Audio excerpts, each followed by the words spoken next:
Hi, E20 ഫ്യൂവലിനെ പറ്റിയാണ് സംസാരിക്കാൻ പോകുന്നത്. വളരെ എളുപ്പത്തിൽ മനസ്സിലാക്കുന്ന രീതിയിൽ സംസാരിക്കാനായിട്ട് ശ്രമിക്കാം. So E stands for ethanol എന്നുള്ളതാണ്. ഈഥൈൽ ആൽക്കഹോൾ എന്നും പറയും. ഇത് ഒരു എക്സാമ്പിൾ വഴി പറയുകയാണെന്നുണ്ടെങ്കിൽ, നമ്മളിപ്പോൾ 1 ലിറ്ററിൻ്റെ ഒരു കുപ്പി എടുക്കുകയാണ്. ആ കുപ്പിക്കകത്ത് നമ്മൾ 1 ലിറ്റർ നിറയുന്ന രീതിയിൽ നമ്മൾ പാൽ ഒഴിക്കുകയാണെന്ന് കരുതിക്കോ.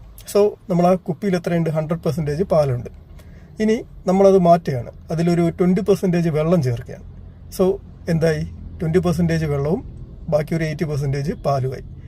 ഇതേപോലത്തെ ഒരു കൺസെപ്റ്റാണ് നമ്മുടെ ഈ എത്തനോൾ അല്ലെങ്കിൽ E20 ഫ്യൂലിലോട്ട് വരുന്ന സമയത്തും സംഭവിക്കുന്നത്. നമ്മൾ 1 ലിറ്റർ പെട്രോൾ എടുക്കുന്ന സമയത്ത് അതിൽ 80% പെട്രോൾ ഉണ്ടാവും, ബാക്കി ഒരു 20% ഉണ്ടാവുക എത്തനോളാണ്. അതായത് ഞാൻ നേരത്തെ പറഞ്ഞ ഈഥൈൽ ആൽക്കഹോൾ. ഇനി എത്തനോൾ എങ്ങനെയാണ് നിർമ്മിക്കുന്നത് എന്ന് ചോദിച്ചു കഴിഞ്ഞാൽ, ഫെർമെന്റേഷൻ എന്നൊരു പ്രോസസ്സ് വഴിയാണ് ഈ ഒരു എത്തനോൾ നിർമ്മിക്കുന്നത്. വളരെ ലളിതമായിട്ട് പറഞ്ഞു കഴിഞ്ഞാൽ, നമ്മുടെ കരിമ്പ് അല്ലെങ്കിൽ ചോളം, ധാന്യങ്ങൾ ഇവ ഈസ്റ്റ് ഉപയോഗിച്ച് പുളിപ്പിക്കുകയും അത് വഴി എത്തനോൾ അല്ലെങ്കിൽ ഒരു മിക്സറാണ് വരിക. അവിടെ എത്തനോൾ പ്ലസ് വാട്ടർ അല്ലെങ്കിൽ അതർ സോളിഡ്സ് ഒക്കെയാണ് വരുന്നത്. അപ്പോൾ അതിൽ നിന്ന് എത്തനോൾ എന്ന് പറയുന്ന ദ്രാവകം എക്സ്ട്രാക്ട് ചെയ്ത് മാറ്റുകയാണ് ചെയ്യുന്നത്. സോ ഇങ്ങനെയാണ് എത്തനോൾ നോർമലി നിർമ്മിക്കുന്നത്. അപ്പോൾ ഈ എത്തനോൾ ഇങ്ങനെ നമ്മുടെ പെട്രോളിൽ കലർത്തുന്നതുകൊണ്ട് എന്തെങ്കിലും ഗുണമുണ്ടോ എന്ന് നോക്കാം. ഗുണമുണ്ട്, അതുപോലെ തന്നെ ദോഷമുണ്ട്. അപ്പോൾ ഗുണം എന്താണെന്ന് ചോദിച്ചു കഴിഞ്ഞാൽ, ആദ്യം ഈ ഷുഗർ കെയിൻ ആണല്ലോ, ഷുഗർ കെയിൻ നമുക്ക് അല്ലെങ്കിൽ ഈ ധാന്യങ്ങളൊക്കെ ഉപയോഗിച്ചിട്ടാണ് എത്തനോൾ നിർമ്മിക്കുന്നത് എന്ന് പറഞ്ഞു. അപ്പോൾ നമ്മുടെ കർഷകർക്ക് അവരുടെ പ്രൊഡക്ട്സിന് കൂടുതൽ ഡിമാൻഡ്സ് ഉണ്ടാവുകയും അപ്പോൾ കർഷകർക്ക് കുറച്ചുകൂടെ ലാഭം കിട്ടുകയൊക്കെ ചെയ്യും. അപ്പോൾ അതൊരു പോസിറ്റീവായിട്ട് കണക്കാക്കാം. അതുപോലെ മറ്റൊരു പോസിറ്റീവ് കാര്യമാണ് ഈ സ്ട്രൈറ്റ് ഓഫ് ഹാർമസ്, അതായത് നമ്മൾ ഈ ഇറാൻ അമേരിക്ക യുദ്ധം വന്ന സമയത്ത് നമ്മുടെ കപ്പലുകൾ അവിടെ തടഞ്ഞിടുകയുണ്ടായി അല്ലേ. അപ്പോൾ ഈ ഒരു ഇഷ്യൂ, അതായത് ഇമ്പോർട്ട് ചെയ്യുന്ന പെട്രോളിൻ്റെ തോത് നമുക്ക് കുറയ്ക്കാൻ പറ്റും. അപ്പോൾ അതുവഴി നമുക്ക് കുറച്ചുകൂടെ എന്ത് പറ്റും, നമ്മുടെ എക്കോണമി കുറച്ചുകൂടെ നല്ലതാവുകയും ചെയ്യും, ഇന്ത്യയുടെ എക്കോണമി. അപ്പോൾ അങ്ങനെ കുറച്ച് കാര്യങ്ങളൊക്കെയാണ് നമുക്കിതിൽ പോസിറ്റീവായിട്ട് പറയാനുള്ളത്. നെഗറ്റീവ്സ് ഉണ്ട്, ഓഫ് കോഴ്സ് നെഗറ്റീവ്സ് ഉണ്ട്. അപ്പോൾ ഇതിൻ്റെ നെഗറ്റീവ്സ് എന്താണെന്ന് നോക്കാം. ഇനി E20 ഫ്യൂവൽസിന്റെ നെഗറ്റീവ്സിനെ പറ്റി പറയുകയാണെന്നുണ്ടെങ്കിൽ, 2023 വരെ ഇറങ്ങിയ വാഹനങ്ങൾ, ഒട്ടുമിക്ക വാഹനങ്ങളും E20 ഫ്യൂവൽ സപ്പോർട്ട് ചെയ്യത്തില്ല. അപ്പോൾ എന്ത് പറ്റുമെന്ന് പറഞ്ഞു കഴിഞ്ഞാൽ, നമ്മൾ ഈ വാഹനങ്ങളിൽ E20 ഫ്യൂവൽ ഒഴിക്കുന്ന സമയത്ത് അതിൻ്റെ ഇഞ്ചക്ടേഴ്സ് കംപ്ലൈൻറ്റ് വരാം, കാർബറേറ്റർ കംപ്ലൈൻറ്റ് വരാം, അല്ലാന്നുണ്ടെങ്കിലും അതിൻ്റെ ഫ്യൂസസ്, അങ്ങനെ കുറേ കാര്യങ്ങൾ, കുറച്ചധികം കാര്യങ്ങൾ കംപ്ലൈൻറ്റ് വരാനുള്ള ചാൻസസ് ഉണ്ട്. അതുമാത്രമല്ല, മൈലേജിലും ഒരു ഡ്രാസ്റ്റിക് ചേഞ്ച് ഉണ്ടാകും. ഒരു 6 to 7% വരെയൊക്കെയാണ് പറയുന്നത് മൈലേജ് ഡ്രോപ്പ് ഉണ്ടാകും എന്നുള്ളത്. അതായത് 2023 മുമ്പ് ഇറങ്ങിയ E20 ഫ്യൂവൽ സപ്പോർട്ട് ചെയ്യാത്ത എഞ്ചിൻസ് വരുന്ന വാഹനങ്ങളാണ്. ഇനി അതിനുശേഷം 2023 ശേഷം ഇറങ്ങിയ E20 സപ്പോർട്ട് ചെയ്യുന്ന വാഹനങ്ങളാണെങ്കിൽ വലിയ വിഷയം വരാറില്ല.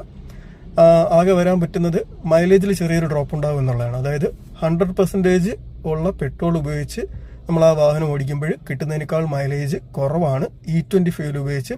E20 സപ്പോർട്ട് ചെയ്യുന്ന എഞ്ചിൻ ആണെങ്കിൽ പോലും ഒരു 2 to 3% വരെ മൈലേജ് ഡ്രോപ്പ് ഉണ്ടാകാനുള്ള ചാൻസസും ഉണ്ട്. അപ്പോൾ ഇതൊക്കെയാണ് ഇതിൻ്റെ പോസിറ്റീവ്സും നെഗറ്റീവ്സും എന്ന് പറയുന്നത്. ഇനി ഇതിൻ്റെ ഫ്യൂച്ചർ എന്താണെന്ന് നോക്കാം. E20 ഫ്യൂവലിൻ്റെ future. E20 ഫ്യൂവലിൻ്റെ ഫ്യൂച്ചർ എന്താണെന്ന് ചോദിച്ചു കഴിഞ്ഞാൽ, അത് നമ്മൾ കാത്തിരുന്ന് കാണേണ്ട കാര്യം തന്നെയാണ്. കാരണം നിലവിലെ ഗവൺമെൻറ് ഇത് ഫർദർ അങ്ങോട്ട് സപ്പോർട്ട് ചെയ്യുകയാണ് എന്നുണ്ടെങ്കിൽ E20 നമ്മളിപ്പോൾ കേൾക്കുന്നത് മാറി E30, E50, E85 ഒക്കെ ആവാം. പക്ഷേ അത് മാത്രം പോരാ, അത് സപ്പോർട്ട് ചെയ്യുന്ന എൻജിൻസും വേണ്ടി വരും.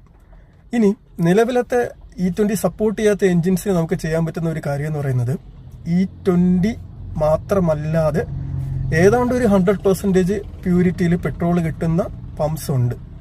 അതായത് ഒരു എക്സാമ്പിൾ പറയാം. ഇന്ത്യൻ ഓയിൽ കോർപ്പറേഷൻ്റെ XP100 എന്ന് പറയുന്ന ഒരു ഫ്യൂലുണ്ട്. സാധാ പെട്രോളിനേക്കാളും കുറച്ചുകൂടെ വില കൂടുതലാണത്. അപ്പോൾ അത് ഉപയോഗിച്ച് കഴിഞ്ഞാൽ നമുക്ക് ഈ പറഞ്ഞ പോലെ ഏതാണ്ട് ഒരു 100% പെട്രോൾ ഉപയോഗിക്കുന്നതിൻ്റെ ആ ഒരു എഫക്റ്റ് തന്നെ നമ്മുടെ വാഹനം തരും. കൂടാതെ തന്നെ ഭാരത് പെട്രോളിയത്തിൻ്റെ ഫ്യൂലോടെ വരുന്നുണ്ട്. അതേതാണെന്ന് ചോദിച്ചു കഴിഞ്ഞാൽ പവർ 100 എന്നാണ് അതിൻ്റെ പേര്, പവർ 100. അപ്പോൾ ഞാൻ നേരത്തെ പറഞ്ഞ പോലെ ഇന്ത്യൻ ഓയിൽ കോർപ്പറേഷൻ്റെ XP100ഉം ഭാരത് പെട്രോളിയത്തിൻ്റെ പവർ 100ഉം, ഇത് രണ്ടും ആൾമോസ്റ്റ് ഒരു 100% പെട്രോൾ നമുക്കതിൽ കിട്ടും. അതായത് എത്തനോൾ കണ്ടന്റ് വളരെ കുറവാണ്, വളരെ കുറവാണ് എന്നുള്ളതാണ്. സോ E20 ഫ്യൂവൽ സപ്പോർട്ട് ചെയ്യാത്ത എൻജിൻസ് ഈ ഫ്യൂൽ അടിക്കുന്നതായിരിക്കും കുറച്ചുകൂടെ ബെറ്റർ. പക്ഷേ അതിന് കുറച്ച് കോസ്റ്റ് കൂടുതലായിരിക്കും. ഇതല്ലാതെ നമുക്ക് XP95 എന്നൊക്കെ പേരിൽ, സ്പീഡ് 95 എന്നൊക്കെ, 97 അങ്ങനെയൊക്കെ പല പെട്രോൾസ് കിട്ടുന്നുണ്ട്. ഇതെല്ലാം E20 തന്നെയാണ്. E20യിൽ കുറച്ച് അഡിക്റ്റീവ്സ് അവർ എക്സ്ട്രാ ആഡ് ചെയ്തിട്ടുണ്ട് എന്നുള്ളത് മാത്രമേ ഉള്ളൂ. സോ അൾട്ടിമേറ്റ്ലി E20 അല്ലെങ്കിൽ എത്തനോൾ ഇല്ലാത്ത ഫ്യൂൽ വേണം എന്നുണ്ടെങ്കിൽ XP100 പോലത്തെ ഫ്യൂൽസ് യൂസ് ചെയ്യുന്നതായിരിക്കും better.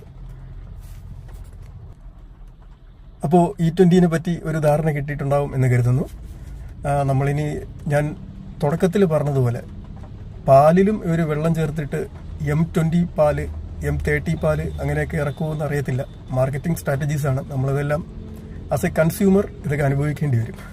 So all the best. Thank you.